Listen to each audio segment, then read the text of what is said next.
Mapagpalang umaga po sa ating lahat. Once again, it's me, Sister Ella, magbabagi ng mga salita ng Panginoon patungkol sa In Heavenly Places na book ni Sister Ellen White.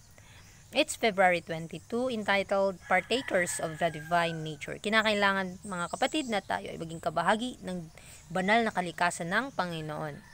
In 2 Peter 1 verse 4, whereby are given unto us exceeding great and precious promises, that by this ye might be partakers of the divine nature, having escaped the corruption that is in the world through lust. So, pamamagitan ng kanyang pagpapala na pinagkaloob niya sa atin, ang kanyang mga pangako na walang hanggan ay pinagkaloob niya sa atin, upang tayo ay maging isang kabahagi ng kanyang banal na kalikasan. Lahat ng sakripisyo ni Kristo ay ating makakamit din, ating malalampasan, at tayo ay mananagumpay gaya ng pagpanagumpay ng Panginoon, at ating may escape sa pamamagitan ng kanyang pagpapala, at hindi mapapanagumpayan ang mga korupsyon dito sa mundo sa pamamagitan ng pagnanasa. Partakers of the divine nature, is this possible?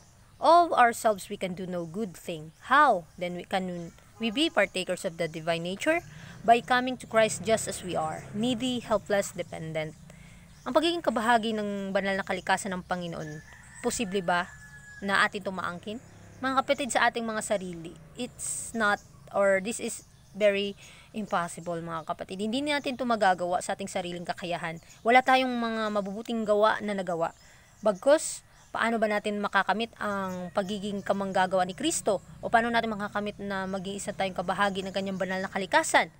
Pagdating ni Kristo, kinakailangan lamang na tayo ay lumapit kay Kristo, na kung ano tayo, nangangailangan sa Kanya, mahihina, makasalanan, nakadepende sa Kanya. Ito yung gusto ng Panginoon, na lagi tayong kumapit sa Kanyang mga pangako.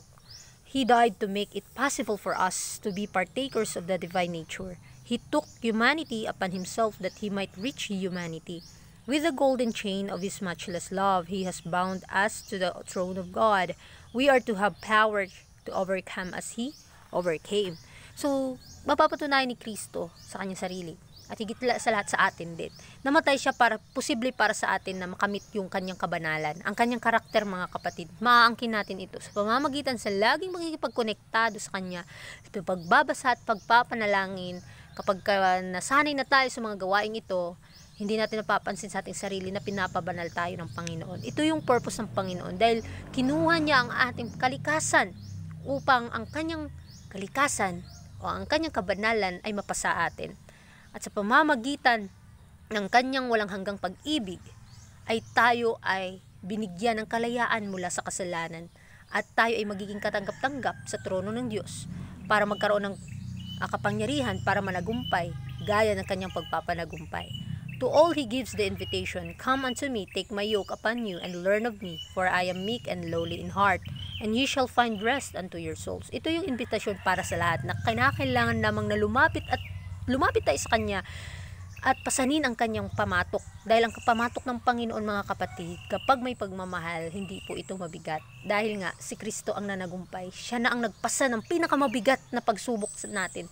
At tayong nakatuon lamang kay Kristo sa kanyang mga salita at sa mga panalangin na binibigkas niya, na kapag na-adapt na natin ang kanyang karakter sa buhay, matututo po tayo sa Kanya, at magiging kagaya tayo sa Kanya. At gusto ng Panginoon na lahat ng ating mga gawain ay nakaayon sa Kanyang banal na kalooban.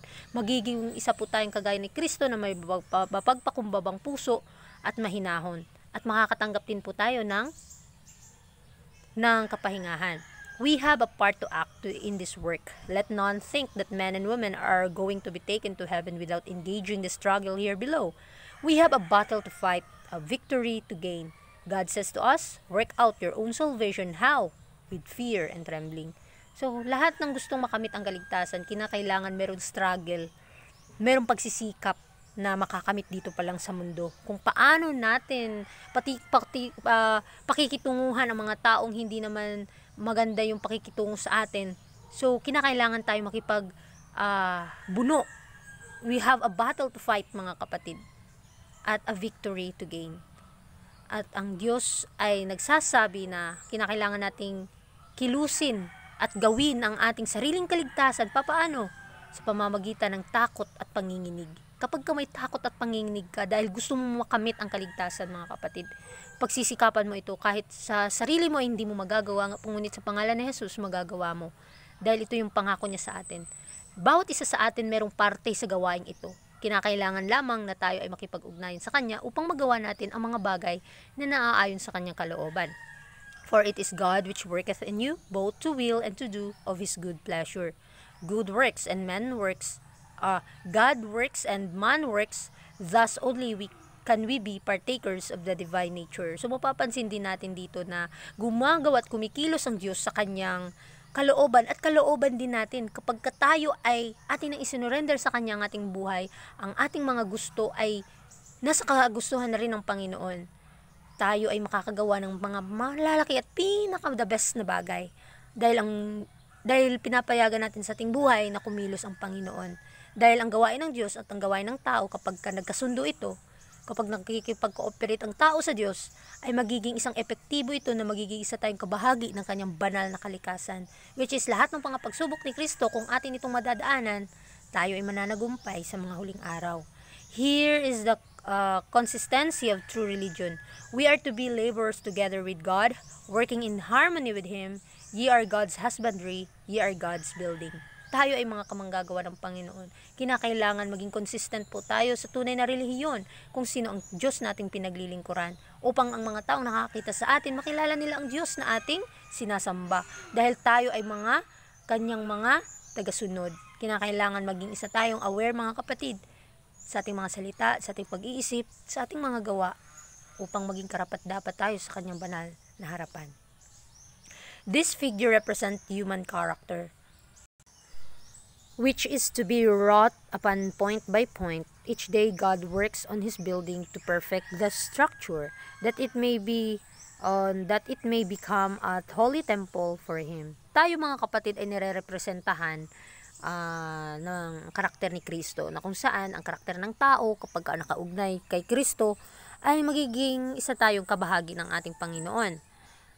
At ito yung pinaka-point natin na pinupoint sa atin, mga kapatid, na sa bawat araw sa ating buhay, kinakailangan ang Diyos ay ating pagsilbihan dahil araw-araw, minuto, ang Diyos ay kumikilos sa Kanyang mga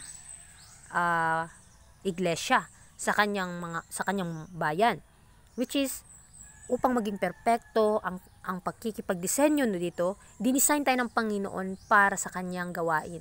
At upang ang mga pagsubok sa ating buhay ay pinahintulot upang maging matatag tayo sa panahon ng pagsubok at tukso ay makatayo tayo. Kailangan nakaugat tayo sa Kanya dahil lahat ng konektado kay Kristo ay talagang maging isang epektibong mga manggagawa. That it may become a holy temple. Para tayo ay maging isang banal na templo ng ating Panginoon. Ang ating buhay, mga kapatid, italaga na po natin sa Kanya. Dahil wala po talaga tayong ipagmamayabang. Ngunit kapag ginamit natin ang lahat ng ating mga magagawa para sa Panginoon, malaki po itong silbi sa Kanyang harapan. Kahit anuman ang ating gagawin sa ating mga kinakain at iniinom, gamitin natin ito sa ikaluluwalhati ng Kanyang banal na pangalan. Man is to cooperate with God, striving in his strength to make himself what God designs him to be, building his life with pure, noble deeds. Ito yung gusto ng Panginoon sa atin, na kapag tayo ay nakikipag-cooperate sa Diyos, tayo ay nagsisikap na makamit ang Kanyang kalakasan at ang ating sarili ay maging kagaya ng Panginoon, idinisign niya tayo para maging isang tunay at matatag at banal at sa mga mabubuting gawa. At ang mga mabubuting gawa na ito, ang Diyos mismo ang kumikilos sa atin sa pamamagitan ng Kanyang kaisa-isang anak, mga kapatid, na kinakailangan lamang makipag-ugnayan tayo sa Panginoon upang magawa natin ang lahat ng bagay na ikalulugod niya. God asks us to live only one day at a time. You need not look a week or a month ahead. Today, do your best. Today, speak and act in a way that will honor God. The promise is, as thy days, so shall thy strength be. So, mga kapatid, napakaganda. Ang Panginoon, gusto siya na mabuhay lamang tayo isang araw sa isang oras. Ngayon, hindi na tayo maghihintay pa ng mga linggo at buwan, kundi kung ano yung magagawa mo ngayong araw na to, gawin mo na may kalakasan, na nagsuserve ka sa Panginoon. na ginagawa mo at nagsasalita tayo at kumikilos tayo na nagbibigay kaluwalhatian sa Kanya. Ang pangako, kung ano man ang iyong kaarawan ngayon, gayon din ang iyong kalakasan. Kaya sa ating pang-araw-araw na buhay, mga kapatid, kinakailangan nakatuon tayo sa Kanyang banal na buhay upang ma-adapt natin sa araw-araw ang Kanyang karakter. Sa ating pag-aaral ngayong umagang ito, nawa ay ating maintindihan na ang buhay ni Kristo ay isang halimbawa sa atin. At sa pamamagitan ng Kanyang sakripisyo para sa atin, magiging isa tayong kabahagi ng Kanyang banal na kalikasan. At kapag naging isa na tayong kabahagi ng Kanyang banal na kalikasan, tayo ay magiging kamanggagawa niya at maging karapat-dapat sa Kanya. Hindi sa pamamagitan ng ating sariling mga gawa na mabuti, kundi sa pamamagitan ng pangalan ni Jesus na siya ang nagpapabanal sa atin, sa ang Kanyang mga salita. So, maging aware po tayo sa lahat ng bagay na ating ginagawa, kung ano ba talaga o ano ang dapat nating sabihin kasi bawat hininga natin isa itong panalangin. Hindi natin alam kung bukas o sa isang sa isang linggo o next month ay mabubuhay pa tayo. Habang tayo nabubuhay dito ngayong araw na ito, gawin natin ang lahat ng ating magagawa para sa Panginoon at magbibigay kaluwalhatian sa Kanyang banal na pangalan. Nawa ang ating paririnig o tayong nakakakinig ng mga salita ng Panginoon ay maitanim ito sa ating mga puso't isipan at hindi ito mawala hanggang sa Kanyang pagparito, dahil ito ay ating malalakaran na may kaliwanagan at habang tayo nakatitig kay Kristo, mananagumpay po tayo sa mga huling araw. Pagpalain po tayong lahat at magandang umaga.